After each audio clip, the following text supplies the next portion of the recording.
যোৱাকালিৰ পৰা আৰু ঢৌৰ তীব্ৰতা বাঢ়িছে। যোৱাকালি মুখ্যমন্ত্ৰীৰ পত্নীৰ যিবোৰ কাৰনামা ওলালে, 53,000 কোটি টকাৰ মালিকনি হ'ল।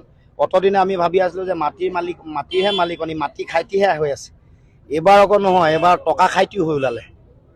গতিকে মানুহে দেখা পালে যে এয়া এতিয়া আৰু ঢৌ আৰম্ভ হৈ গৈছে। গতিকে তাত যেতিয়া মালিকেই এনেকুৱা ধৰণৰ কাৰবাৰ, ইয়াত আৰু তেওঁৰ থকা সাংগু পাংগু তেওঁৰ অনুগতসকলৰতো একেই হ'ব। গতিকে গুৰুৰ কথাইতো মানিব। গুৰুৰ যিটো শিক্ষা, যিখন বিদ্যালয় স্কুলত পঢ়িছে গুৰুৱে, ইয়াত ছাত্ৰ একেখন বিদ্যালয়তে পঢ়িব। মুখ্যমন্ত্ৰীয়ে সংবাদমেল পাতি পেলাই এই যে কালি কংগ্ৰেছৰ যিগৰাকী মুখপাত্ৰই যি অভিযোগ আনিছিল সেয়া ভুৱা বুলি আখ্যা দিছে, তথ্য দিছে, আৰু পৱন খেৰাক তেওঁ পেৰা বনাই দিম বুলিও কৈছে, এক মন্তব্য কৰিছে। কি ক'ব? মুখ্যমন্ত্ৰীয়ে কথা ক'বই আৰু এতিয়া যেতিয়া ধৰা জুডুঙাৰ মেকুৰী যেতিয়া ওলাব, মুখ্যমন্ত্ৰীয়ে সংবাদ মেটে ওলাই গৈছে। এইটো মুখ্যমন্ত্ৰীকনো কোনে নাজানে। বিভিন্ন ধৰণৰ কেলেংকাৰী তেওঁলোকৰ নামত সাঙুৰ খাই আছে।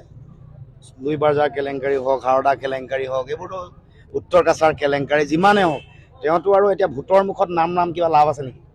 ভোটৰ মুখত ৰাম নামৰ কিবা মূল্য আছে জানো? তেওঁ চাফাইটো গাবই, চব কথাই এনেকৈ কয়।